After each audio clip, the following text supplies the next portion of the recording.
Hello friends, thanks for joining me again. Today we're messing around at All Heart headquarters.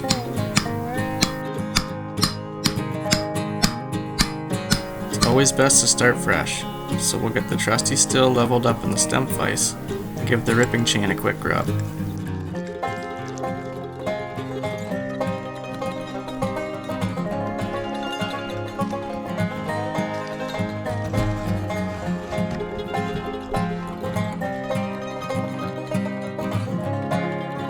I like to use this little rig to still 2-in-1. It's a no brains necessary device that helps you keep your angles correct and files the rakers to the correct height at the same time, every time. More unpaid product promotion to come.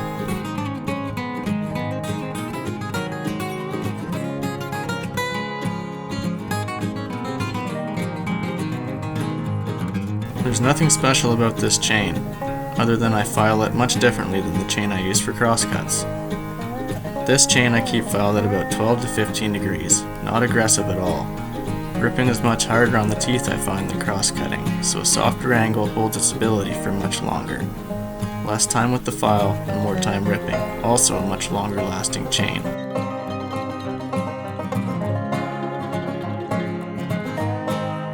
With both sides of my chain ready to eat cedar, let's head down to the driveway. The plan today is to turn a few cedar slabs and some quarter half round pieces into some dimensional or at least semi-dimensional lumber. These little A-frames are going to keep my guide piece and therefore all my work up a safe distance from the ground. With a few big box stores now selling live edge material, the side hustle's dead. So with my chainsaw and the very handy Granberg Edging Mill, I've decided to turn these beautiful slabs into some more useful building materials for future projects. The railboard is the main determining factor I have found in how straight your product will be. Don't settle for a board with any twist and store it well.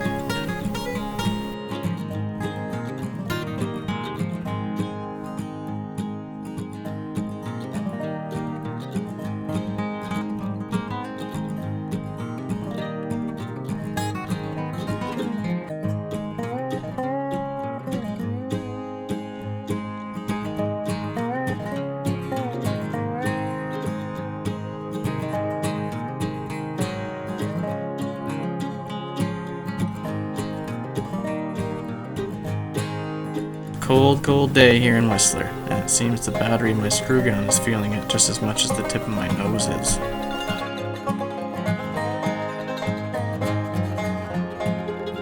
Checked and double checked, the railboard is now secured, so it's time to get a better look at this highly useful tool.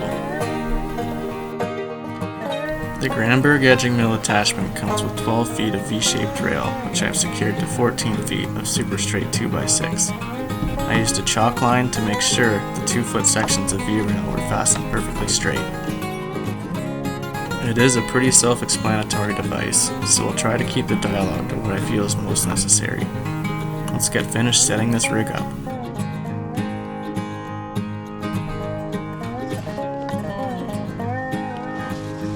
The smaller side of your chainsaw tool socket wrench is the correct size for the bolts that cinch the bar into position. A great idea by a great company, keeping things simple.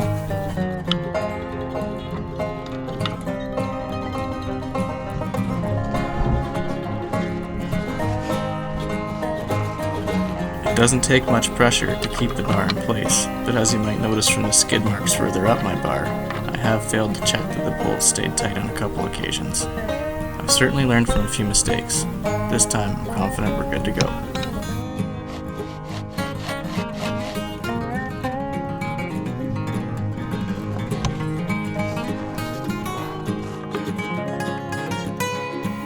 All set up on the A-frames, the saw is warm, and we're ready to rip.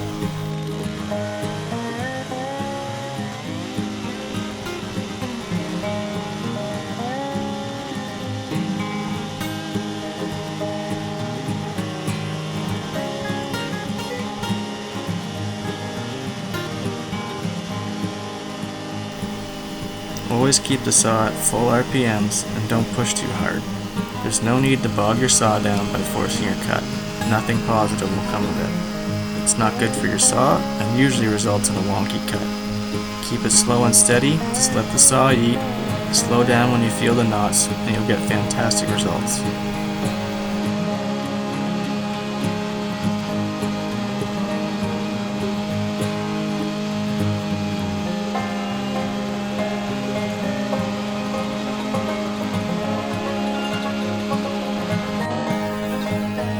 Something you may be noticing is that ripping in this fashion produces much more of a dust than the wood chips of a crosscut. Although I'm not wearing a mask, it's definitely a good idea to do so. Furthermore, be sure to check and clean out your air filter in this compartment much more frequently than you would if you were just out cutting firewood.